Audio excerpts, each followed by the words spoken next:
Hello, everybody.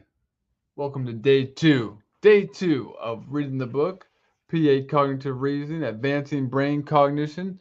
We're on a mission to improve people's labor productivity rates, expense to income ratio, and assets, and more. And what we do is we rise up GDP and we prevent injustices against Christians in Nigeria and other places. We make Christianity, codes of conduct in Christianity, a part of the social science of economics.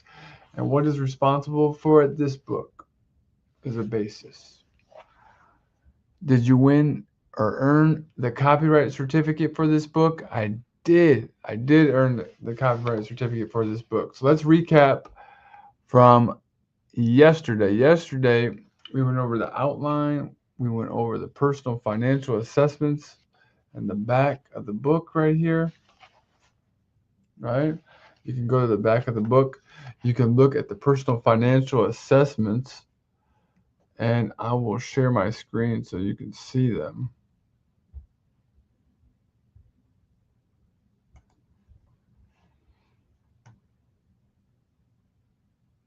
So right here, it's going to be the proof.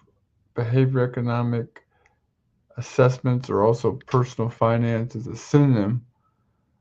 And then we have before and after. So let's go right into a diagram for brain cognition, page 13.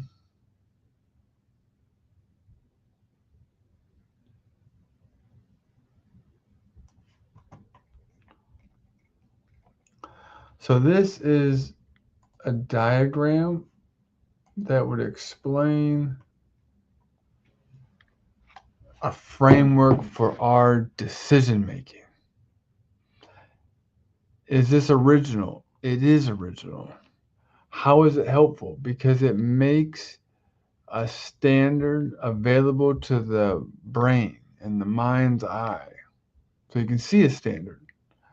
Are thought configurations and brain computations able to be quantified? What is the result of certain thought configurations and brain computations? Well, we have a diagram here, which is exciting. So you have the law-abiding algorithms for governing maximum economic measurements, as you can see here in 5. Now don't lose me here. Look at number 5 right here. And number 6, a violation of algorithms governing maximum economic measurements. Is there maximum economic measurements? I think there is. I could agree. Well, are there thought configurations and brain computations and codes of conduct that are responsible or cause the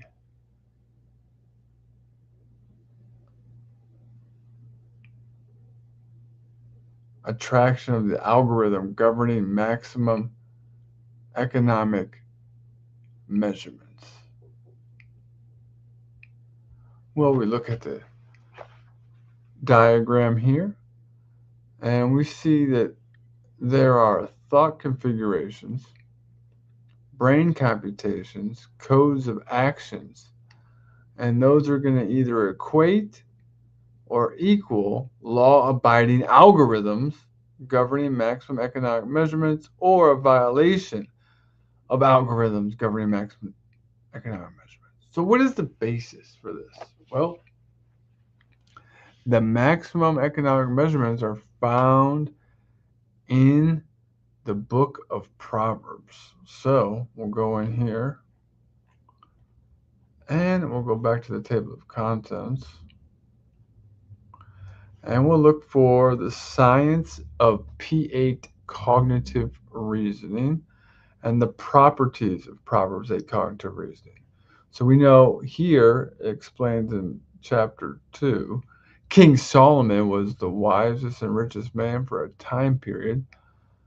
So he was an authority on macroeconomics and in this case, brain cognition skills. It affects me and you and our thought configurations. He was also an expert in government policy, government affairs, international trade. These were some of the job duties that he did and the domains of knowledge that he excelled in. So let's just go and focus on brain cognition skills in Proverbs chapter 8. So we go to chapter 4.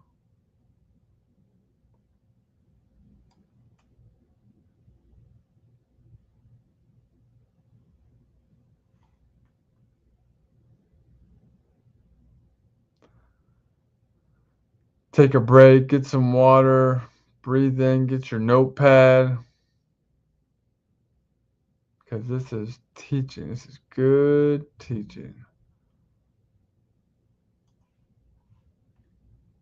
All right. So let's look at this together. Proverbs are maxims that people of various understanding levels can easily understand and memorize quickly. As a result, they can be recalled in memory speedily and then applied in daily life by precious people of various ages and comprehension levels. Do you remember what King Solomon said about the parables and riddles in the first chapter of Proverbs? He said, "Let the wise listen to these proverbs and even become wise, or let those with understanding receive guidance by exploring the meaning in these proverbs and parables, the words of the wise and their riddle." So let's focus on two terms, parable and riddle. A riddle is defined by Merriam-Webster as something difficult to understand.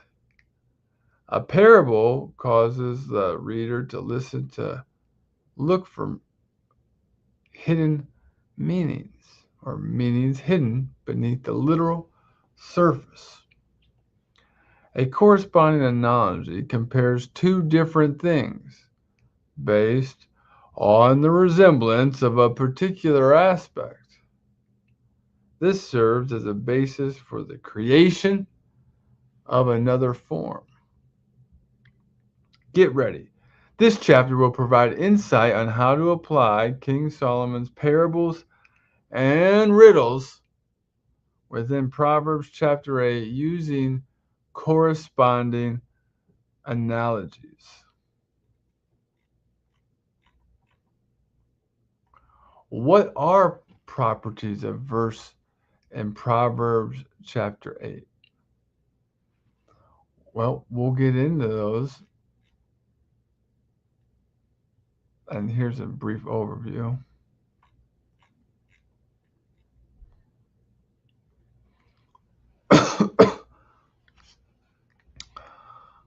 All right. So we got about 1 minute left. I'm going to break down a major concept of the course. We just went over a diagram for algorithms that govern maximum economic measurements. And now we look at the basis for that. That's going to be in Proverbs. Okay. And then Proverbs 8:1, Proverbs 8:2 deal with the domain of thought. Thought configuration. Does not wisdom cry out, understand, lift her voice? She takes her stand on top of the high hill beside the way where the paths meet. So this is affecting our thought configurations, the neurons in our brain, and then that are become computations. Where the paths meet is cause and effect. This plus this plus this plus this equals X, which would be an unknown. You've put in your goal that you're attempting to compute the codes of action to accomplish that goal. So we have the paths meet. Now, where are these paths meeting? Well, let's look at some of the properties here. So we're still in Proverbs 8. We go all the way to 8:15.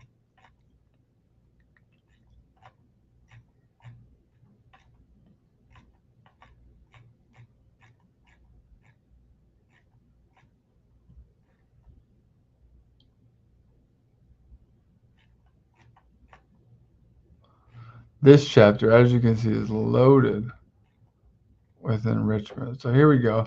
By me, kings reign. So that refers to the best or maximum amount.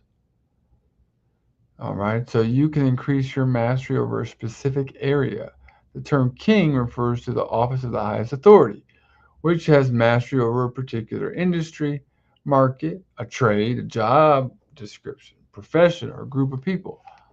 The term king also refers to any person who wins or masters job duties due to applying thought configurations, forms of communication, and actions to their niche in the workplace and business community.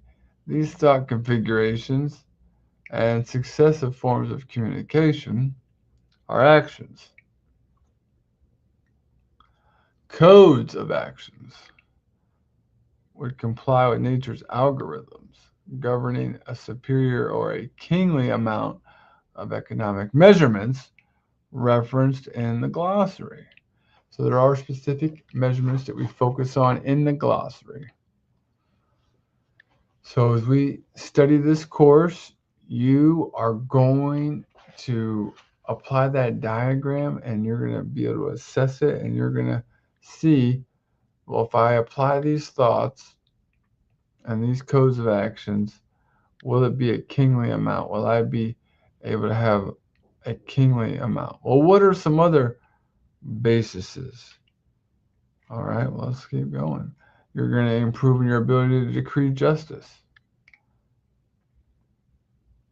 By me, by these thought configurations, it's saying this intel, princes rule and nobles, even all the judges of the earth. I love those who love me, and those who diligently seek me will find me. All right. Riches and honor are also a part of that maximum economic measurement. That's exciting. Measures of riches and honor are with who? Me. You. If we apply what? The intel, the codes, data, procedures, the thought configurations, then the brain computation, this plus this plus this plus this plus this equals that. And what is that? That is your codes of action. Codes of action, yeah. So that would be your execution. That would be your part, my part of the doing part. And we put that in and we apply it. And once our brain knows that this is available, I don't settle where I'm at. You want to have constant self-improvement so the brain can improve. So what happens is, and what people have done when they read this book and take the course, is that their brain abilities improve. And then they're able to have a standard for computing in their brain. I know it's already 14 minutes. I could talk a long time about this, but I'm going to take a break now, and I encourage you to check in with us for day 3, 7 p.m. Central Standard Time here in the United States, and 1 a.m. Nigeria, Africa time. All right. Well, send us a comment of what you liked, what you didn't like, what you want improvement on, and we'll keep giving this content for free.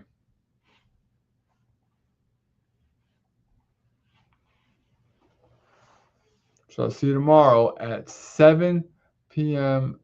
Central Time.